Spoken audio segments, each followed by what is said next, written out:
الاخوان والاخوات، شكرا بزاف على المساواة ديالكم، على لي ميساج ديالكم. بطبيعة الحال ما يمكنش نجاوب على جميع لي ميساج، ولكن سا متوشي نورميمون انكم كلكم كتصيفطوا ليا، بارك الله فيكم ولا احزنكم الله. كنحاول انني نتجاوز هذه المرحله لانها فريمون صعيبه، ولا لا يطيح شي واحد فيها، ولا لا يفقد شي واحد شي حد عزيز عليه.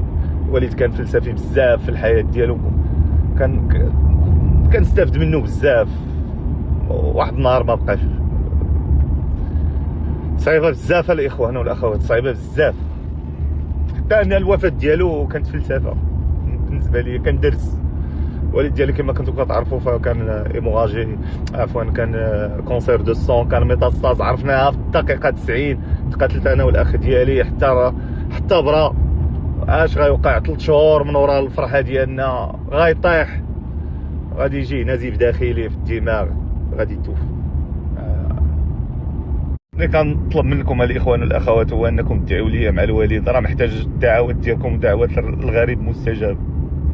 الله يرحم لكم الوالدين، ودعوا معايا بزاف حتى انا انني الله يصبرني عليه، والله يصبرني على فراقو، ما ساهلاش عليا بزاف. دوز معايا العيد ما والو 4 ايام ولا ورا العيد ما كانش يسحبني. هذاك هو اللقاء الاخير ديالي معاه.